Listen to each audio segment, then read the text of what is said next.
there's no right or wrong time for coaching. It's an investment in yourself and an investment in your business.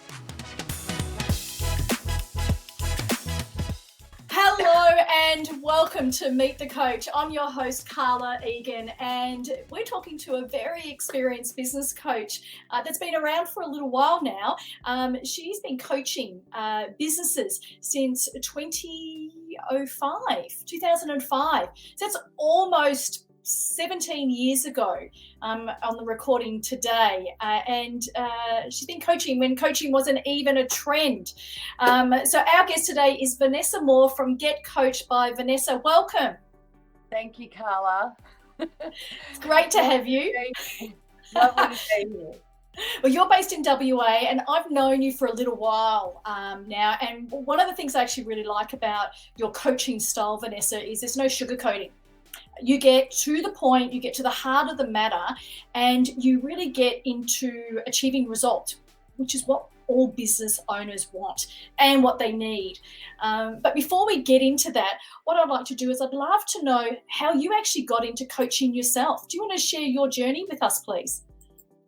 A fellow member of the Coach Directory, Bruce Frame, I met him in 2004, and we lived in the same little town on the outskirts of Melbourne, and he approached me and asked me to go and work for him a couple of days a week. I had no idea what business coaching was. Just, I knew what he did just through conversations, and I was temping at the time, and they'd offered me 5 days. So I said, look, I'll do 3 days with you guys, and I want to do the other 2 days with Bruce. So about 6 weeks into it, when I sort of got my feet, and Brad Sugar's the owner of Action Coach, which is the franchise we're part of, came to Melbourne to do a seminar. Seeing him on stage talking about what coaching is all about, I just knew that this was me. This was what I wanted to do. I loved working with Bruce, and I did an apprenticeship with Bruce. I took the plunge in August 2005 and went to Vegas to do 10 days of training, and then worked with Bruce right through till 2009 when I moved to Perth. And we're still good buddies and supporting each other all these years later. And I'm very grateful to him for seeing something in me that he thought, I could be a coach, and grooming me, basically. I love that story. And you know what I love about it? I've never heard anyone say that they've done an apprentice as a coach, but what a great way to learn. And from another business coach. You talked about not knowing what business coaching is when you first started and what it was all about. So for those that are listening and watching our interview and listen to our podcast interview with you, Vanessa, can you describe what business coaching is for those that may not be familiar with it? Coaching is accountability, most of all. However, in the early days, I remember Bruce saying to me that we life coach business owners because their head trash is pretty much what stops them from having the business that they want. Ideally, it's about making sure that they've got a clear vision for the future, working with them on plans and strategies, going back and fixing what needs to be fixed, getting to a point where there's some control, and then being able to move forward and grow. For some business owners that I've worked with, it's about having an extra pair of eyes and ears that they can rely on, that they get support from. I've got a client that bought a business a couple of years ago and had every intention of putting on a coach at some point. And he bought it in the March 2020, and we met in June last year. And it's not about being in chaos or not having control. For him, it's knowing that he needs that extra pair of eyes and ears and support to help take him forward. It comes on all levels. There's no right or wrong time for coaching. It's an investment in yourself and an investment in your business. We're just coming out of 2 tough years, 2020, 2021, and, into this year, 2022, with COVID and the pandemic. And can you just share what you've noticed, some of the trends with some of your clients, what you've noticed in the industry in terms of, navigating some of those challenges? There's been probably opportunities for some, pivoting moments for others. What's your experience been with that, Vanessa? Well, highs and lows. I had a client who was a wholesale food client who did a lot of packaging for businesses. With the lockdowns and then the requirement of only takeaway, the packaging side of his business boomed. I remember that he had 4 record months in the first 4 months of COVID because his clientele relied so heavily on him for that part of their business. But then I saw the opposite side of it with a client that did shopping centre displays for car dealerships who basically just couldn't work because there was no work. We got locked down and there were only certain places that people could work. So I also saw people pivot. I've seen people have to close the doors. It was an interesting time. I offered a free call on a Tuesday and a Thursday afternoon to all of my database where we could just get together and talk and share and support each other, refocus. And it was amazing to hear people's thoughts. And there was a lot of fear around, but through those calls, we were able to share and support each other and, give each other ideas on what to do and how to do things. And people that were considering a pivot or something like that. I actually gained a client through those calls because she'd seen my emails for many years being on my database. And she owned a beauty salon, but she continued to supply stock to her clients. They'd call, do an order, and then she'd say to them, I'll be there between these times, and actually give them their orders. So she still managed to maintain some level of income. So it came down to people being clever, supporting each other and helping each other overcome the fear to say, well, have you tried this or have you tried that? So, and it's still happening now. I mean, we were fairly lucky in WA that we didn't it didn't really get here quickly because McGowan obviously closed the borders. But it's still hitting in some places, and in others, people are just skyrocketing. Well, firstly, I love that you offered this free support network, this opportunity to come together as business owners, because it can be lonely, and no one really understands the challenges, the journey that you go through unless you're a business owner yourself. So it's quite a unique niche that you specialize in. What type of businesses have you worked with? Because you've been doing it for almost 20 years now, and I dare say you've seen a wide variety of businesses. Can you just share what some of those diversities you've experienced? I need my list. To try and remember everyone it's pretty tough because it has been a very long time. My first client that Bruce actually organised for me because she was a lovely lady, but she wasn't very confident that I'd be competent straight up. So Bruce and I actually coached her together for the first few months. She had an interior design business locally where she lived. And I've coached lots of soft furnishings clients, having coached that interior designer in the beginning. Lots of hair and beauty, many trades of all sizes, single, 10 staff, 20 staff, manufacturing, wholesale food, especially. I've got a wholesale food client that I've had now for, let me think, it will be 14 years in October that I've been working with them, and they're actually in Melbourne. I'll help all sorts. Accounting, speech pathologist, freight, HR, IT, you name it. It's diverse, absolutely diverse. It'd be so interesting to see the insights of different businesses and the owners and how they think. We talk about scaling a business and, making that first employee decision, buying more equipment, more assets, taking a premises, whatever that means for each business owner and business brand. Yeah. But as a business coach, it's not always about building businesses, is it? There you play another part, and I know you've had experience in this, so I'd like you just to probably elaborate on the exit part of what a business coach can help businesses with as well. Well, when you say exit, it always brings up one particular client who he had basically fallen into the business. His dad got a bit ill, and he was in his early 20s, so he had to jump in and take over. And 20 years later, he was still there, and he loved what the business did, but he absolutely hated with a passion being the boss. So he was quite an interesting character, because at our first meeting, he said, "Oh, what's all this action coach US bullshit, rah-rah?" And I'm like, "Oh, hang on a minute." So we talked about what I could potentially do with him, and for some reason he said yes. I don't even remember how I convinced him. So I'd go there every week and just listen to him spew out all this, anger and stuff, and we'd share and we'd talk. And as you said, I don't sugarcoat. And one day I just looked at him and I said, "Seriously, if you don't want to do this, let's sell it."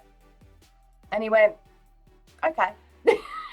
So we spent the next 12 months of me working with him and many of his team. We redesigned the warehouse. We went through the financials with a fine-tooth comb. We built systems. There was a great level of attrition in the staff, which was really good because we were able to put on better people. And then I approached a business broker that I knew. And, in December 2014, I think it was, he sold his business to his number one competitor, which was really interesting because his main competitor had been around for 100 years, and they did 80% retail, 20% wholesale, whereas his business was 80% wholesale, manufacturing, building and design, and 20% retail. So he stayed there on an earn-out clause, but he's still there as state manager all these years later and loving it. So, as he says in his testimonial, I actually coached myself out of a client, but the result that he got was what he wanted, and that's what I'm all about. I'm all about getting clients to where they want and need to be. It's a really great story. It was the outcome that the client, the business owner had, and you delivered that. It's a really good story because it shows the diversity of what you offer as a business coach and your level of experience that comes around. I just want to pick up one thing that you mentioned.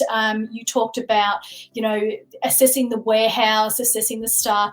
You talked about finances. So I guess my question is, should a business coach be advising on finances, and what's your opinion on that? Never. So, look, we absolutely need to understand the numbers in a business, because if you don't know your numbers, that's when people will get hit by a Mack truck. So what I do, I work very closely with my clients, understanding their profit and loss, their balance sheets, their online platform, whatever they're using, whether it's Myob or Xero, build reporting, build financial reporting, build systems around accounts. I mean, I worked in a bank for 12 years, back from 88 through to 1999. But I never advise. I always make sure that my clients go to their accountants whenever there's something that needs to be done from an advisory perspective. Recently had a client with a huge cash flow gap, and we were both, he's an ex-banker as well, and we're both banging our heads against a brick wall trying to figure out what it was. And being ex-bankers, the fraud thing came to mind. So, we both put our thinking caps on and went away and did, individual research, and came back and thought, well, no, there's no fraud happening. So he went to his accountant, and his accountant came back with some reporting and stuff, and that allowed us to then take it forward and understand where the cash flow gap came from. But no, we're not licensed to advise on numbers. I would never tell a client what they should do, but based on the experience that I've had of 17 years with clients in different industries, I will always make sure that we work closely with their accountant. I quite often have a client that I will ring his accountant and just have a chat to him about what's going on with my client's business, because in order for my client to get better results, me having a relationship with their accountant always helps. Yeah, I appreciate the distinction there, because sometimes there's a misconception that the business coach can do everything, but there are times and places for different levels of expertise, right? Well, there are, and I do know a lot of coaches that are ex-CPAs and ex-accountants, which for them it's a great advantage. However, if they're not the accountant for that business, they should still be dealing with that client's accountant. Yeah, well said. In terms of you as a business owner, as a business coach, Vanessa, what drives you? What inspires you and motivates you to turn up every day and engage your clients? I'd love to know. Coaching is my happy place.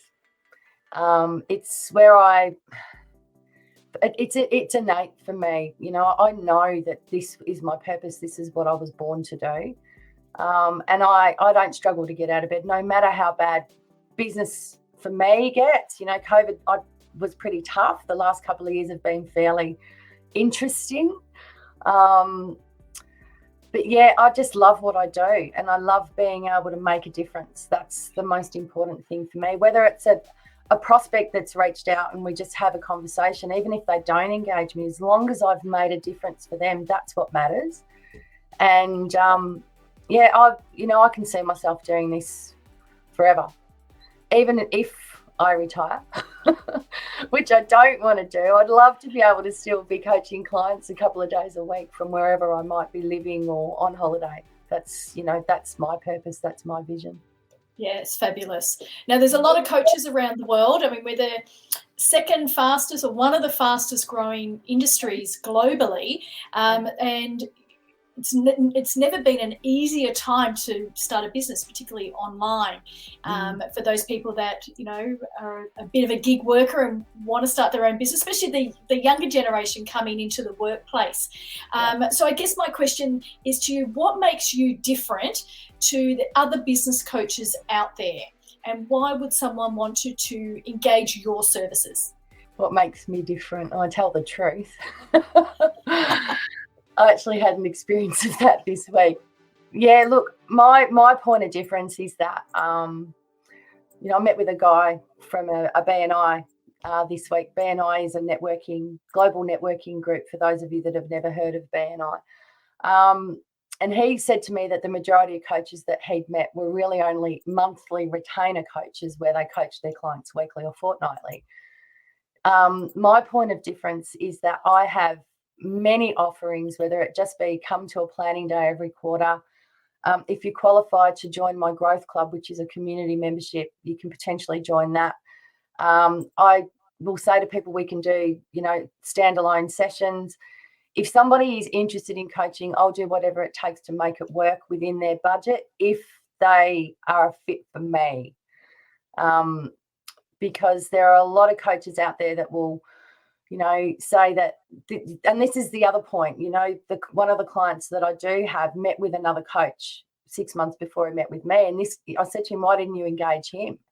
He said, because he just sat there and told me, oh yeah, we can do this, you should do this, you should do that, blah, blah, blah. He said, but when I met with you, you talked about we and us, and you wanted to know more about me and my business rather than sit there and tell me how good you are and what you could do. And that's the thing, I want to connect with the person as much as be able to then drive the business through coaching and get results. I think that's a really important aspect that you just mentioned. I always recommend, if someone is looking for a coach, go out and talk to 2 or 3 different coaches, get a feel. Have you got a connection? Have they already done what you want them to do for you with other people as well? And I think that's part of your success. Not many coaches can survive almost 2 decades without delivering on what they want to do, and your tenure is a reflection of that, Vanessa. So well done, congratulations. My final question to you in our interview is, what does joining the coaching directory mean to you and your business? For me, it's about an opportunity in a marketplace for coaches where there are, as you said, there are so many people out there coaching now.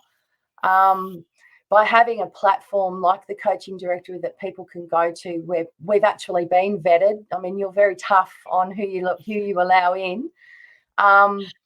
We've been vetted. There's an opportunity there for a different type of community where I'm getting to meet coaches that do all different kinds of coaching, not just business coaching.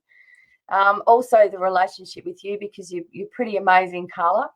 But yeah, I think for me, it's just that next that next space, because there's so much noise out there for people that are looking for a coach. Having somewhere where you can find people that are reputable, that are experienced, that, you know, we need to invest in ourselves with our listing and our testimonials and making sure that people can actually get to know us to then be able to make, as you said, that informed decision about who's the right coach for them.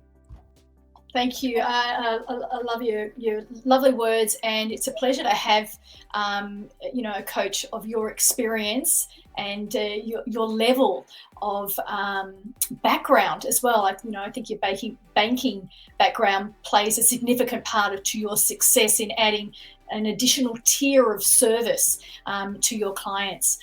Vanessa, sorry? As well as a lot of transport and logistics and a bit of corporate as well. So, yeah, you've got a broad range. But that just proves the point that you actually don't need to know the person's business to be able to be an effective coach. Carla, and that's really come through. Yeah. Every business is the same. The only difference is what they sell. That's the only difference. Yeah.